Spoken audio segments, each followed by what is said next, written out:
আমরা অনেকেই এস্তোনিয়াতে অ্যাপ্লাই করতে চাই, কিন্তু বুঝতেই পারি না আমরা কোন জবে অ্যাপ্লাই করব। এস্তোনিয়াতে যদি আপনারা অ্যাপ্লাই করতে চান তাহলে আপনারা যেটা করতে পারেন সেটা হচ্ছে যে আপনারা নরমাল একটা জবে অ্যাপ্লাই করতে পারেন। যেমন আপনারা যাদের শিক্ষাগত যোগ্যতা অভিজ্ঞতা কম, আপনারা অ্যাপ্লাই করতে পারেন ক্লিনার হিসাবে। আজ আমি আপনাদেরকে দেখাবো যে ক্লিনার হিসাবে কিভাবে আপনারা এস্তোনিয়াতে ওয়ার্ক পারমিটের জন্য অ্যাপ্লাই করবেন। এছাড়া আপনি চাইলে কিন্তু ডিশ ওয়াশার হিসেবেও অ্যাপ্লাই করতে পারেন, এটাও ক্লিনার টাইপের একটা জব। এটাতেও আইএলটিএস এর ঝামেলা নেই, শিক্ষাগত যোগ্যতা অভিজ্ঞতার প্রয়োজন নেই। অনেকের মনে একটা প্রশ্ন যে ভাই আইএলটিএস এর কেন প্রয়োজন হয়? আইএলটিএস এর প্রয়োজন হয় তাদের, ধরে নেন আপনি একজন ম্যানেজার হিসেবে একটা দোকানে বা শপে আপনি অ্যাপ্লাই করছেন, এক্ষেত্রে আপনার আইএলটিএস এর প্রয়োজন হবে, আপনার শিক্ষাগত যোগ্যতারও প্রয়োজন হবে, আপনার অভিজ্ঞতারও প্রয়োজন হবে। কারণ হচ্ছে আপনি একটা দোকান কিংবা শপের একজন ক্যাশিয়ার কিংবা ম্যানেজার, এক্ষেত্রে আপনার কিন্তু এই সমস্ত রিকোয়ারমেন্টের অবশ্যই প্রয়োজন হবে। আপনি যদি সাধারণ জেনারেল লেবার বা জেনারেল ওয়ার্কারের কোনো জবে অ্যাপ্লাই করেন তাহলে আপনার আইএলটিএস এর এই ঝামেলা থাকে না, বা শিক্ষাগত যোগ্যতারও তেমন একটা ঝামেলা থাকে না। আপনি এই সমস্ত অ্যাপ্লাই করতে গেলে আপনার দালাল বা দালালি প্রতিষ্ঠানের দ্বারস্থ হতে হবে না, আপনি নিজেই অ্যাপ্লাই করতে পারবেন, বা আপনি যে কোনো কনসালটেন্ট শরণাপন্ন হয়েও অ্যাপ্লাই করতে পারবেন। এক্ষেত্রে আপনার 800 থেকে 850 ইউরো কিন্তু আপনার বেতন হবে ডিশ ওয়াশার কিংবা ক্লিনার হিসাবে যদি আপনি অ্যাপ্লাই করেন প্রতি মাসে। সো আমি আপনাদের জন্য 10টি টপ কোম্পানি, এস্তোনিয়ার 10টি টপ কোম্পানি লিস্টেড করে রেখেছি যেগুলোতে আপনারা ক্লিনার পদে অ্যাপ্লাই করতে পারবেন। এই কোম্পানিগুলোর মাধ্যমে কিন্তু আপনি আবেদন করতে পারবেন। আপনারা জানেন এস্তোনিয়াতে অ্যাপ্লাই করলে 100 জনের মধ্যে 98 জনকে এই ভিসা প্রদান করা হচ্ছে। বলতে গেলে এই ভিসাটি একদম পানির দামে পাওয়া যাচ্ছে, যা বাংলাদেশি অ্যাপ্লিকেন্টের জন্য প্রযোজ্য। এছাড়া এস্তোনিয়াতে বর্তমানে কোন কোন জবগুলো হাই ডিমান্ডে রয়েছে এই সবগুলো বিষয় কিন্তু আপনাদেরকে ক্লিয়ারেন্স করার চেষ্টা করব। দেন আমি আপনাদেরকে দেখিয়ে দেওয়ার চেষ্টা করব কিভাবে আপনারা নিজে নিজে ঘরে বসে আপনারা হাতে থাকা স্মার্টফোনটি দিয়ে ওয়ার্ক পারমিটের জন্য আবেদন করবেন। তাছাড়া নিজে আবেদন করলে কত টাকা লাগবে অথবা এজেন্সির মাধ্যমে আপনি আবেদন করলে কত টাকা লাগবে, এই সমস্ত বিষয় কিন্তু আজকের এই ভিডিওতে আপনি জানতে চলেছেন। ভিডিওটি মনোযোগ সহকারে দেখবেন। এই ভিডিওতে আমি আপনাদেরকে এস্তোনিয়া সম্পর্কে যাবতীয় ইনফরমেশন দেওয়ার চেষ্টা করব। এস্তোনিয়া হচ্ছে উত্তর পূর্ব ইউরোপের একটি রাষ্ট্র, যা বাল্টিক সাগরের উত্তর পূর্ব পাশে অবস্থিত। এস্তোনিয়ার রাজধানীর নাম হচ্ছে তালিন। এস্তোনিয়া বাল্টিক রাষ্ট্রগুলোর মধ্যে ক্ষুদ্রতম। লাটভিয়া ও লিথুয়ানিয়া হচ্ছে অপর দুটি বাল্টিক রাষ্ট্র, পূর্বে রাশিয়া এমনকি উত্তরে ফিনল্যান্ড। এস্তোনিয়ার বর্তমান জনসংখ্যা 14 লাখ, আয়তন 45,000 বর্গমাইল। সেনজেনভুক্ত এই দেশটির ভিসা লাগাতে পারলে বাকি যে 27টি ইউরোপীয় ইউনিয়নের দেশ আছে প্রত্যেকটি দেশেই আপনি ভিসা ছাড়াই ভ্রমণ করতে পারবেন।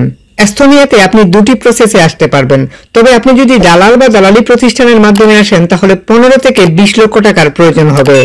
আর এই জায়গাতে আপনি যদি নিজে একটু বুদ্ধিমত্তাকে কাজে লাগিয়ে নিজেই যদি আবেদন করে আসেন তাহলে এই জায়গাতে সর্বোচ্চ 3 থেকে 3.5 লক্ষ টাকা খরচ যাবে। অর্থাৎ এখানে যা লাগবে তার বাহিরে কোনো কিছুই না। আমার জানা মতে আপনারা নিজে নিজে প্রসেস করতে চান, কিন্তু কিভাবে যে করতে হয় আপনারা সেটাই বুঝতে পারেন না।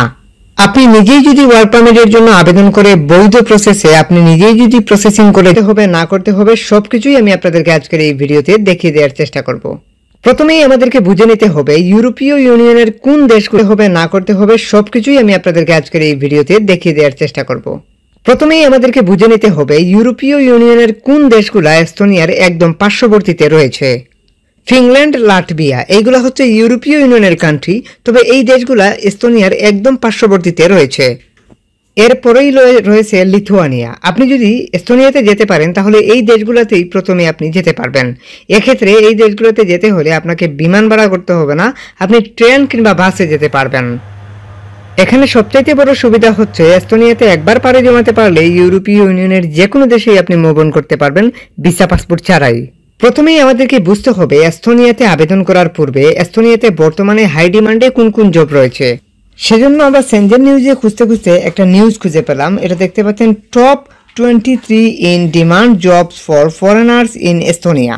অর্থাৎ এখান থেকে আমরা পরিষ্কার এই 23টি জব এস্তোনিয়াতে অ্যাভেলেবেল রয়েছে। এই 23টি জব কি কি আমরা একটু দেখে নেই। আমরা যদি একটু নিচের দিকে আসি তাহলে আমরা এখান থেকে এই 23টি জবের লিস্ট দেখতে পাবো। এখান থেকে প্রথমেই আমরা জেনারেল ওয়ার্কের একটি জব দেখতে পাচ্ছি। লাইভস্টক ফার্ম লেবার, অর্থাৎ আপনি একজন ফার্ম ওয়ার্কার হিসাবে অ্যাপ্লাই করতে পারবেন। এক্ষেত্রে আইএলটিএস, শিক্ষাগত যোগ্যতা, অভিজ্ঞতা এই সমস্ত জবে কোনো দরকার হয় না। এছাড়া হচ্ছে heavy truck driver, mechanical assemble, electrician, agriculture and industry, metal working machine operator, আবারও metal worker, welder and printer, security guard, health care assistant. এই যে ওয়েল্ডার কিংবা সিকিউরিটি গার্ড, এই জবগুলো কিন্তু একদম জেনারেল ওয়ার্কের জব। তাছাড়া প্রিন্টার, এই সমস্ত জব একদম জেনারেল ওয়ার্কের জব। এগুলোর জন্য কোনো সার্টিফিকেট কিংবা শিক্ষাগত যোগ্যতা কোনো কিছুর প্রয়োজন হয় না, শুধুমাত্র মিনিমাম 2 বছর ওয়ার্ক এক্সপিরিয়েন্সের প্রয়োজন হয়। এখানের মধ্যে সার্টিফিকেট প্রয়োজন হয় শুধুমাত্র কেয়ার, হেলথ কেয়ার অ্যাসিস্ট্যান্ট এই টাইপের জবে যদি অ্যাপ্লাই করেন, ইলেকট্রিশিয়ান হিসাবে অ্যাপ্লাই করেন, এই টাইপের জবে কিন্তু আপনার সার্টিফিকেটের প্রয়োজন হবে। এছাড়া কনস্ট্রাকশন ওয়ার্কার হিসাবে অ্যাপ্লাই করতে পারবেন, সুপারভাইজার হিসাবে অ্যাপ্লাই করতে পারবেন। এক্ষেত্রে কোনো সার্টিফিকেটের প্রয়োজন হবে না, শুধুমাত্র মিনিমাম 2 বছরের ওয়ার্ক এক্সপিরিয়েন্স থাকলে হবে। এছাড়া manufacturing, civil engineer, software and application developer and analysts, web and multimedia developer, system analysts special teacher, early childhood educators, teacher, nursing profession, journalist and civil engineer. এখানে যে 23টি জবের কথা বলা হয়েছে, এই সমস্ত জবের মধ্যে আপনি অ্যাপ্লাই করতে পারবেন।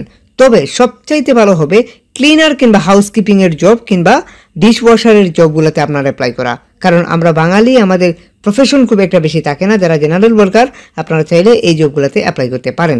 তবে মনে রাখবেন, একজন ক্লিনার কিন্তু পার্লামেন্ট থেকে শুরু করে একদম বাসা পর্যন্ত একজন ক্লিনারের প্রয়োজন হয়, অর্থাৎ ক্লিনারের জবে সবচাইতে বেশি ভ্যাকেন্সি পাওয়া যায়। এখানে জেনারেল ওয়ার্কার যে জবগুলো রয়েছে, যেমন welder, security guard, kitchen helper, housekeeper, এই টাইপের জবে অ্যাপ্লাই করতে পারেন। হোটেলেও অ্যাপ্লাই করতে পারেন ওয়েটার হিসাবে। এই সমস্ত জবগুলোতেও কিন্তু আপনি অ্যাপ্লাই করতে পারেন। এগুলোতে শিক্ষাগত যোগ্যতা, অভিজ্ঞতার প্রয়োজন হয় না। তাছাড়া প্লাম্বার হিসেবে অ্যাপ্লাই করতে পারেন, ওয়েল্ডার হিসাবে অ্যাপ্লাই করতে পারেন, কনস্ট্রাকশন ওয়ার্কার, কনস্ট্রাকশন লেবার, এই টাইপের বিভিন্ন জব রয়েছে, এগুলোতে আপনি অ্যাপ্লাই করতে পারেন। ড্রাইভিংয়েও অ্যাপ্লাই করতে পারেন। তাছাড়া ওয়্যার হাউসে ফোরক্লিফট অপারেটর হিসাবেও অ্যাপ্লাই করতে পারেন, অথবা ওয়্যার হাউস ওয়ার্কার হিসাবে অ্যাপ্লাই করতে পারেন, প্যাকেজার হিসাবেও অ্যাপ্লাই করতে পারবেন ওয়্যার হাউসে। আর নিখুঁত একটি পদ্ধতিতে আপনাদেরকে দেখাবো যে এই সমস্ত জবে আপনি কিভাবে অ্যাপ্লাই করবেন বা কোন ওয়েবসাইটের মাধ্যমে আপনাকে আবেদন করতে হবে, সেগুলো আমি আপনাদেরকে হাতে কলমে দেখিয়ে দেওয়ার চেষ্টা করব। আর এখন আমরা চলে আসলাম অন্য একটি ওয়েবসাইটে। এই ওয়েবসাইটের নাম হচ্ছে visaguide.world। এই সাইট থেকে আমরা এস্তোনিয়ার ভিসা সম্পর্কে জানব। এস্তোনিয়ার ভিসার জন্য আবেদন করতে গেলে আপনার কি কি ডকুমেন্টসের প্রয়োজন হবে, সেগুলো আপনাকে পূর্বে জেনে নিতে হবে। অর্থাৎ এস্তোনিয়া ওয়ার্ক ভিসা রিকোয়ারমেন্টটা আপনাকে বুঝে নিতে হবে। ভিসা রিকোয়ারমেন্ট হিসাবে আপনার যা যা লাগবে: ভ্যালিড পাসপোর্ট, অর্থাৎ আপনার একটি ভ্যালিড পাসপোর্টের প্রয়োজন হবে। 2 পাসপোর্ট সাইজ ফটো, অর্থাৎ আপনার 2 কপি ছবি লাগবে। এরপর হচ্ছে অ্যাপ্লিকেশন ফর্ম, অর্থাৎ আপনাকে অনলাইনের মাধ্যমে অ্যাপ্লাই করতে হবে। Fee payment, health insurance, proof of accommodation, cover letter, criminal record, work contract.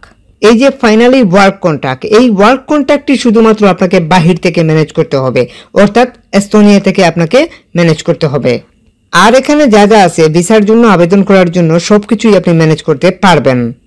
Estonian একটি রিলায়েবল মালিকের কাছ থেকে একটি ভ্যালিড ওয়ার্ক কন্ট্রাক্ট হলেই ভিসার জন্য আপনি আবেদন করতে পারবেন এস্তোনিয়াতে। সেটার জন্য কোনো দালাল বা দালালি প্রতিষ্ঠানের দ্বারস্থ হতে হবে না, আপনি নিজে নিজেই আবেদন করতে পারবেন। এখানে এস্তোনিয়া ভিসা প্রসেসিং টাইম মাত্র 30 দিন, অর্থাৎ 30 দিনের মধ্যেই ভিসা প্রসেস হয়ে চলে আসে। এস্তোনিয়ার ভিসা ফি দেখলে আপনারা অবাক হবেন। এস্তোনিয়ার ভিসা ফি মাত্র 100 ইউরো, আর 100 ইউরো সমান সমান বাংলাদেশি টাকায় 14,204 টাকা। এটাই হচ্ছে এস্তোনিয়ার ভিসা ফি। এস্তোনিয়ার ভিসা ডিউরেশন হচ্ছে 365 দিন মিনিমাম, অর্থাৎ 1 ইয়ার। এরপর দেখুন, এখানে ভিসা এক্সচেঞ্জ করার একটা সুযোগ রয়েছে, অর্থাৎ আপনার ভিসার মেয়াদের 3 দিনের মধ্যেই আপনাকে কিন্তু ভিসার মেয়াদটি বাড়িয়ে নিতে হবে, অর্থাৎ এক্সচেঞ্জ করে নিতে হবে। এজন্য তাদের পুলিশের সাথে যোগাযোগ করতে হবে, অর্থাৎ এস্তোনিয়ান পুলিশের সাথে যোগাযোগ করতে হবে।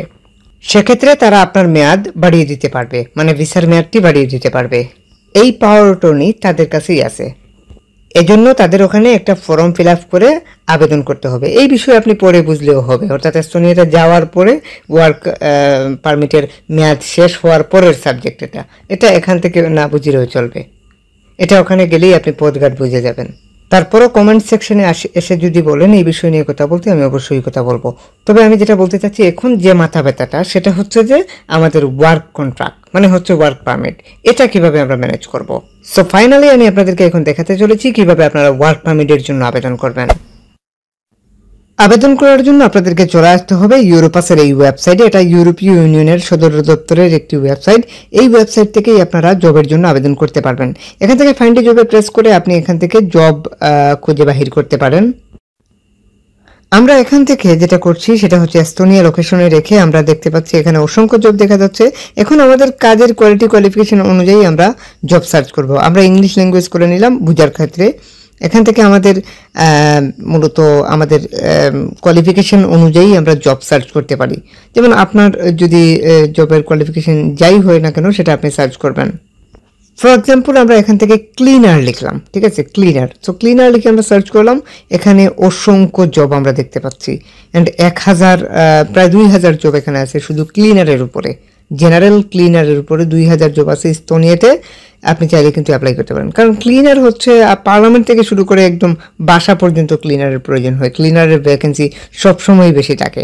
অ্যান্ড দেন চাইলে আপনি ক্লিনার হিসেবে অ্যাপ্লাই করতে পারেন। এখানে IELTS শিক্ষাগত যোগ্যতা অভিজ্ঞতার প্রয়োজন হয় না, এগুলো সবই ক্লিনারের জব, ঠিক আছে, এগুলো সবই ক্লিনারের জব। বিভিন্ন টাইপের ক্লিনার এখানে দেখাচ্ছে, বিল্ডিং ক্লিনার তথা বিভিন্ন টাইপের ক্লিনার। সো আমরা এখান থেকে প্রেস করলাম, প্রেস করার পরে এখান থেকে আমরা দেখতে পাচ্ছি যে এখানে বিল্ডিং ক্লিনার হিসাবে একজন ক্লিনার তারা চাচ্ছে। সো এখান থেকে বিল্ডিং ক্লিনার হিসাবে আপনি চাইলে এখান থেকে অ্যাপ্লাই করতে পারেন। ফুল টাইম জব হয়, এগুলা বেশিরভাগ ক্ষেত্রেই ফুল টাইম জব হয়। তাছাড়া এই জবটা মূলত 31শে অক্টোবর পর্যন্ত থাকবে 2025। সো আপনি এই জবে অ্যাপ্লাই করতে পারেন। আরও এরকম প্রতিনিয়ত এখানে জব আসে, পরিবর্তন হয়, এগুলো জব লোকেশন সহ সব কিছু কিন্তু পরিষ্কারভাবে কিন্তু এখানে উল্লেখ করা আছে। আপনি ভালো করে ডিসক্রিপশনটা পড়লে আপনি খুব ভালোভাবেই এই জব সম্পর্কে বিস্তারিত বুঝতে পারবেন, ঠিক আছে। এখানে দেখা যাচ্ছে যে এক্সপিরিয়েন্স খুব একটা বেশি কোনো কিছুই চাচ্ছে না তারা। তারপর এখান থেকে আরও বিভিন্ন কিছু রয়েছে, লেভেল আইডি নাম্বার সহ বিভিন্ন কিছু। হাউ টু অ্যাপ্লাই করার জন্য ইমেল অ্যাড্রেস দিচ্ছে, ভ্যাকেন্সি, জব ভ্যাকেন্সি আইডি, এটা কপি করতে হবে, এটা জরুরি। তারপর এখান থেকে এই ইমেলের মাধ্যমে অ্যাপ্লাই করতে হবে। দেন ইমেল থেকে আমরা এখান থেকে সিভি দিয়ে দিচ্ছি। ইউরোপাসের এরকম একটা সিভি তৈরি করতে হবে আপনার ক্লিনারের উপর বা আপনার কাজের কোয়ালিটি কোয়ালিফিকেশনের উপর। সিভি না থাকলে যে কোনো এক্সপার্টের থ্রুতে সিভিটা তৈরি করবেন, অথবা আমাদের থ্রুতে সিভিটা তৈরি করতে পারেন। এক্ষেত্রে আমাদের নাম্বার এবং ফেসবুক আইডির লিঙ্ক ভিডিও ডিসক্রিপশনে দেওয়া আছে। আপনি এসে বলতে পারেন যে ভাইয়া সিভি তৈরি করতে চাই, এক্ষেত্রে আমরা রিপ্লাই দিয়ে আপনাকে এরকম স্ট্যান্ড আপ ফরম্যাটে একটা সিভি তৈরি করে দেওয়ার চেষ্টা করব। এই জন্য একটা কস্ট আছে, সেটা অবশ্যই ভিডিও ডিসক্রিপশন থেকে একটু কষ্ট করে দেখে আসবেন। তারপর এখান থেকে জাস্ট সিভিটা দেখিয়ে দেবেন। দ্যাটস ইট, সিভিটা চলে আসলো। এখান থেকে জব ভ্যাকেন্সি আইডি নাম্বারটা আমরা কম্পোজে দিয়ে দিলাম। দেন আমরা সেন্ডে প্রেস করব। সেন্ডে প্রেস করলেই কিন্তু আমাদের অ্যাপ্লাই সম্পূর্ণ। আমরা সেন্ডে প্রেস করলাম, অ্যাপ্লাই সম্পূর্ণ। আশা করি আপনারা অ্যাপ্লাই প্রসিডিওরটা বুঝতে পারছেন। এভাবেই আপনাকে মেইল করে যেতে হবে প্রত্যেকটা জবে আপনার কাজের কোয়ালিটি কোয়ালিফিকেশনের উপরে। এখানে আরও যে ক্লিনারের জব আছে ওগুলাতে আপনি অ্যাপ্লাই করবেন। একই রকম সিস্টেম, একই রকম প্রসেস, একই রকমভাবেই। একটু ভিন্ন হতে পারে, যদি অন্য কোনো কোম্পানি অন্যরকমভাবে চায় তাহলে ভিন্ন হতে পারে, নয়তো একই রকমই। তারপর এখান থেকে অন্য কোনো কাজ লিখে সার্চ করলাম, আপনার কাজের কোয়ালিফিকেশন ধরলাম যে ওয়েল্ডার, আমরা ওয়েল্ডার লিখে সার্চ করলাম। এখানে ওয়েল্ডারের অসংখ্য জব আছে। আপনি আপনার কোয়ালিফিকেশন অনুযায়ী আপনি জব সার্চ করবেন। আপনি অন্য কিছু সার্চ করতে পারেন। আমরা এখান থেকে আর কি সার্চ করি, সিকিউরিটি গার্ড। আমরা সিকিউরিটি গার্ড সার্চ করলাম। এখানে সিকিউরিটি গার্ডের উপর যত জব আছে প্রত্যেকটা জবই আপনি দেখতে পাচ্ছেন। এগুলোতে কোনো কোয়ালিফিকেশনেরই প্রয়োজন হয় না, জাস্ট 2 বছর বা 1 বছরের মিনিমাম এক্সপিরিয়েন্স থাকলেই হয়, এতটুকুই। এই জন্য সার্টিফিকেট কোনো কিছুরই প্রয়োজন হয় না। আমরা এখানে প্রিন্টার লিখে সার্চ করলাম। প্রিন্টারের উপর যত জব আছে সমস্ত জব এখানে দেখাচ্ছে। এখানের মধ্যে বিল্ডিং প্রিন্টার সহ কনস্ট্রাকশন প্রিন্টার, বিভিন্ন টাইপের প্রিন্টার কিন্তু আপনি এখান থেকে দেখতে পাবেন। বিভিন্ন ধরনের প্রিন্টার আপনাকে এখানে দেখাবে। সোশ্যাল ওয়ার্কার, তোটা প্রিন্টার, প্লাম্বার, বিভিন্ন টাইপের জব কিন্তু আছে। তাছাড়া আপনি স্পেসিফিক জব লিখে সার্চ করলে আপনি অবশ্যই জবগুলো পাবেন। সো আপনি এভাবে লিখে সার্চ করে আপনি জব খুঁজে বাহির করে এই সিস্টেমটাই আপনি অ্যাপ্লাই করতে পারেন। তাছাড়া আমি ক্লিনারের উপর 10টি টপ কোম্পানি খুঁজে বাহির করে রাখছি যারা ক্লিনার রিক্রুট করে থাকে, যাদের সরকারি লাইসেন্স আছে, তাদের সেই কোম্পানিগুলো আমি এখানে, যারা ক্লিনার প্রতিনিয়ত রিক্রুট করে থাকে তাদের লিস্টটা আমি এখানে আপনাদেরকে দেখিয়ে দিলাম। এখান থেকে আপনারা চাইলে কিন্তু এই ইমেলগুলোতে আপনাদের ক্লিনারের সিভিটা তৈরি করে আপনারা অ্যাপ্লাই করতে পারেন। এক্ষেত্রে আমাদের থ্রুতে অথবা যে কোনো এক্সপার্টের থ্রুতে সিভিটা তৈরি করবেন প্রফেশনালি। ইউরোপাস স্ট্যান্ড আপ ফরম্যাটের সিভিটা তৈরি করে আপনি অ্যাপ্লাই করতে হবে। আমি সেই লিস্টটা দেখাচ্ছি, এখান থেকে আপনারা সেই লিস্টটা দেখতে পাচ্ছেন। পাচ্ছেন এখানে এই লিস্টটা আপনারা স্ক্রিনশট করে নেবেন। স্ক্রিনশট করে নিয়ে আপনারা এই লিস্ট অনুযায়ী আপনারা এই ইমেলগুলোতে ক্লিনারের সিভিগুলা সেন্ড করবেন। কারণ হচ্ছে এগুলা ক্লিনারের কোম্পানি, ঠিক আছে, এগুলো হচ্ছে ক্লিনার কোম্পানি, আপনারা চাইলে কিন্তু অ্যাপ্লাই করতে পারেন। এন্ড দেন এখানে হচ্ছে কোম্পানির নাম, এখানে হচ্ছে তাদের কোম্পানির ওয়েবসাইট, তারপর হচ্ছে কোম্পানির ইমেল, তারপর হচ্ছে কোম্পানির অ্যাড্রেস, ঠিক আছে। আপনি এগুলা ভালো করে দেখে নেবেন। তাদের ওয়েবসাইটে গেলেই আপনি বুঝতে পারবেন এটা কোন দেশের কিংবা কারা, সব কিছুই আপনি বুঝতে পারবেন। আমি একটি কোম্পানি সার্চ করে দেখাচ্ছি। এখান থেকে আমরা ক্রমে চলে আসলাম গুগলে। এটা হচ্ছে একটা কোম্পানি, এটা একটা হোটেল, তারা ক্লিনার চায়, প্রায় সময় তারা ক্লিনার চায়, সো তাদের কাছে আপনি ক্লিনার হিসাবে অ্যাপ্লাই করতে পারেন। আমি একদম নিচ থেকে আরেকটা কোম্পানি সার্চ করছি, ক্রমে গেলাম, সো এখান থেকে আমরা আরেকটা কোম্পানি দেখতে পাচ্ছি। এরাও মূলত ক্লিনার রিক্রুট করে। সো আপনাদেরকে এত কিছু বোঝার দরকার নাই, যে ইমেলগুলো আছে এই ইমেলেই অ্যাপ্লাই করবেন, ইমেলেই জাস্ট সেন্ড করে দেবেন, অর্থাৎ আপনার ক্লিনারের সিভিটাই সেন্ড করে দেবেন, দ্যাটস ইট। আপনার যদি অ্যাপ্রুভ করে তাহলে আপনাকে তারা ফর্ম প্রোভাইড করবে। সো এভাবেই আপনাকে অ্যাপ্লাই করতে হবে। আশা করি আপনারা ফুল প্রসিডিউর খুব ভালোভাবেই বুঝতে পারছেন। যদি কারো কিছু বুঝতে অসুবিধা হয় অবশ্যই কমেন্ট সেকশনে কমেন্ট করবেন, আর এখান থেকে এটা স্ক্রিনশট করে নেবেন, ঠিক আছে। স্ক্রিনশট করে নিলে আপনারা এই কোম্পানিগুলোতে আপনি অ্যাপ্লাই করতে পারবেন। প্রতিটা ভিডিওতে যেরকম বলি, অ্যাপ্লাই করার 3 সপ্তাহের মধ্যে আপনার কাছে যদি এই ধরনের কোনো ফর্ম আসে তাহলে মনে করবেন যে আপনার অ্যাপ্রুভ হয়ে গেছে। এক্ষেত্রে এই ফর্মগুলোকে ফিল আপ করে একটা পিডিএফ করে কোম্পানিকে ইমেল করতে হয়। এই বিষয়বস্তুগুলোর জন্য আপনাকে যে কোনো একজন কনসালটেন্ট শরণাপন্ন হওয়া সবচেয়ে বুদ্ধিমানের কাজ হয়। এক্ষেত্রে আপনি আমাদের শরণাপন্ন হতে পারেন। আমাদের নাম্বার এবং ফেসবুক আইডির লিঙ্ক ভিডিও ডিসক্রিপশনে দেওয়া আছে। সিভি তৈরি করেন বা অ্যাপ্লাইয়ের সহযোগিতা নেন, যে যাই করেন না কেন হোয়াটসঅ্যাপে যোগাযোগ করবেন। আর আমি যেটা বলবো আপনাদেরকে, অ্যাপ্লাই করার পরে যদি পারমিট আসে, আপনার যদি নসিবে থাকে, আর যদি পারমিটটা চলে আসে তাহলেই আপনাকে এই ফর্মটা ফিল আপ করতে হবে। এটা অনেক পরের বিষয়, এটা অবশ্যই আমরা ভিসার জন্য আবেদন করার সময় এটা ফিল আপ করি, কিন্তু বিষয় হচ্ছে আগে পারমিট পাইতে হইব। পারমিট না পাওয়ার আগ মুহূর্ত পর্যন্ত এই ফর্মের কোনো কাজ নেই। অনলাইনের মাধ্যমে আবেদন করে আমাদের এই ভাই নতুন একটি ওয়ার্ক পারমিট পাইছেন, সো আপনারা সেটা দেখতেই পাচ্ছেন। আপনারা অনলাইনের মাধ্যমে আবেদন করুন, আপনাদেরও ভালো কিছু হবে। এই অফারটি উনি খুব সহজেই গেইন করতে পারছেন। আমি বলবো যে নিজে নিজে চেষ্টা করলে অবশ্যই ভালো কিছু সম্ভব। সবাই